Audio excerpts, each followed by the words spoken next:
One warm summer evening, as the sun yawned its last golden rays across the sleepy town of Willow Hill, little Jack sat on his porch with a piece of watermelon in one hand and a curious look in his eyes.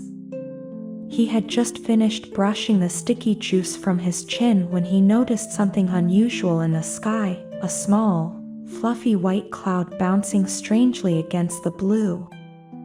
"Hick!" Jack blinked. Did the cloud just hiccup? Hick hick, the cloud bobbed again, floating lower and lower, until it hovered just above Jack's yard like a balloon that had lost its string. Jack stood up slowly and whispered, "Are you okay?" The cloud wobbled in place. Then, to Jack's great surprise, a soft, breezy voice floated down. Hick. No. I've got the hiccups, and I can't float straight. Jack giggled. Clouds can talk? Only on very quiet evenings, the cloud hiccuped. When the sky is soft and children are kind. Well, Jack said, putting his hands on his hips, I think I can help. The cloud hiccuped again and spun in a tiny circle. Please do. I've been bouncing into birds, rooftops, and even the moon's left eyebrow. Jack grabbed his backpack and stuffed in a straw, a jar of honey, his bedtime storybook, and a pair of socks, just in case. Let's go find a cure, he declared. Hop on, said the cloud, lowering itself like a marshmallow pillow. Jack climbed on, and together, they floated into the evening sky, drifting over sleepy trees and glowing windows. Their first stop was Whistlewind Hill, where the wind keeper lived in a tiny wooden cabin balanced on a tree trunk. Wind helps with hiccups sometimes, Jack explained. The wind keeper was a short, jolly woman with hair like dandelion fuzz. She blew a mighty gust from her porch. Try that, she grinned. The wind whooshed under the cloud. Heathy-I-thiac. The hiccup became a huge puff, spinning the cloud like cotton candy. Oh dear, said the wind keeper.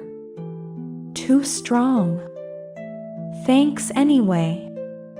Jack called, clinging to a corner of the hiccuping fluff.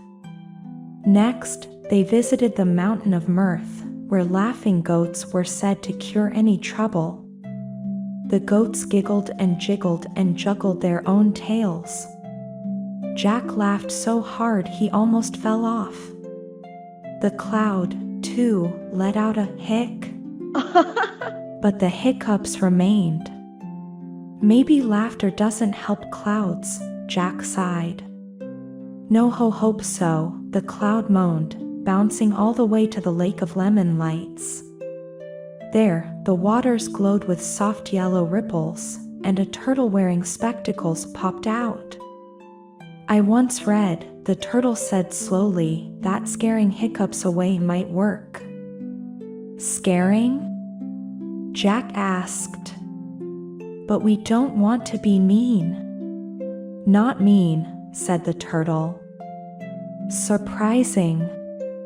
So Jack pulled out his socks, wrapped them on his ears, stood on one leg, and shouted, B-O-O-H-I-C-B-O-O-Hoopity-H-O-P. The turtle blinked. The cloud blinked. And then... hick!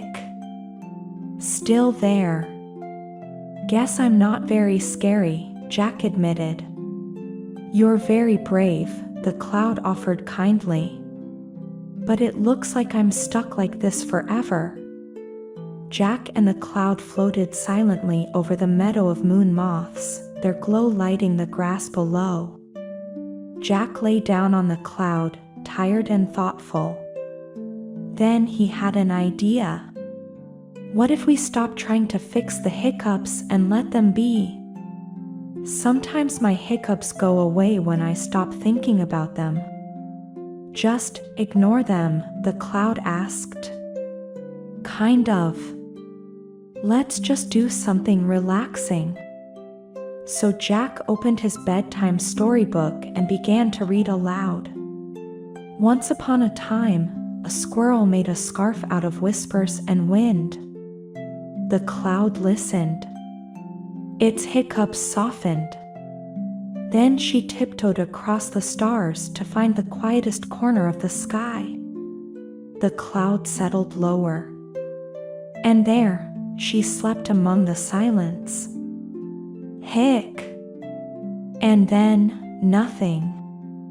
The cloud let out a long sigh. Jack. I think they're gone. Jack smiled sleepily. See? Sometimes you just need a good story.